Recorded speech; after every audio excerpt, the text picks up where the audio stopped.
stream anytime, anywhere with the free PBS app.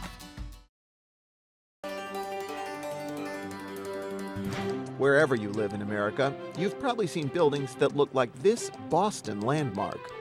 Churches, city halls, and post offices with heavy walls of rough-faced stone, round arches, and massive towers.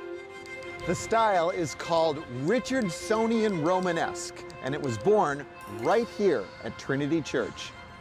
The architect, much like his building, was mountainous.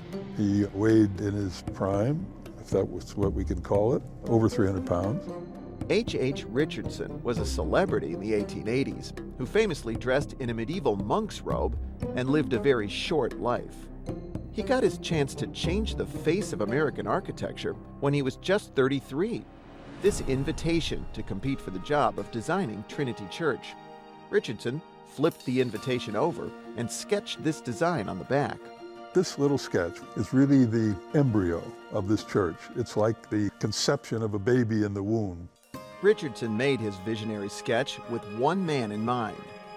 Phillips Brooks was the rector of Trinity Church. Today, he's best remembered as the writer of the Christmas song, O Little Town of Bethlehem.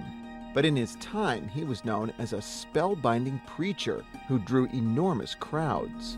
The church is an envelope for his voice. Richardson designed Trinity as a compact cross, which would draw more than 1,400 parishioners around Brooks in a sanctuary adorned by some of the great decorative artists of the day. It's a space that draws you in. You walk in and you immediately feel that you're part of a congregation. The other key to Richardson's influential design was something of a happy accident. Richardson originally drew up Trinity with a tall, spindly tower, but the building's engineers knew that idea was literally on shaky ground. The engineer said, no, you can't do that. You see, this is Boston's Back Bay, a man-made piece of real estate that had been created by filling in an old marsh with gravel and sand. The engineers knew the unstable ground here just couldn't support such a tall tower. So Richardson was forced to adopt what would become Trinity's defining feature, a broad earthbound tower. It's held up by 4 piers, which run down through the corners of the sanctuary, where they won't block views of the preacher. These piers are supported by huge granite footings below the church, which rest on 4,500 wood pilings, essentially tree trunks, that were driven into the gravelly ground. And they push each other so that they're stable.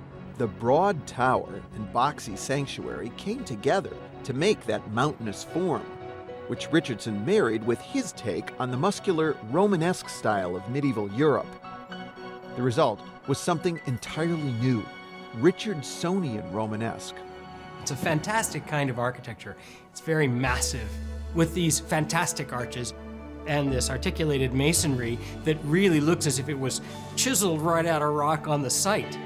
It's a style with old world roots, transformed into something fresh and distinctly American. This grew out of a golden age after the Civil War, when the nation's painters, writers, and architects were all enjoying a so-called American Renaissance.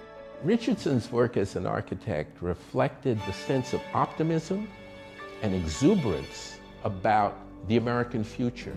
Richardson would die at age 47, just 9 years after completing Trinity. But his Richardsonian Romanesque lived on. This style that was born in Boston was adopted by other architects across America. Richardsonian Romanesque took America by storm. It's everywhere, and it really goes from building type to building type. It can be a church, it can be a library. These were institutions that were building a nation. They all wanted to make that same message, that they were there to stay. And I would suggest that it was its solidity, its sense of having been there a long time and likely to be there a long time in the future.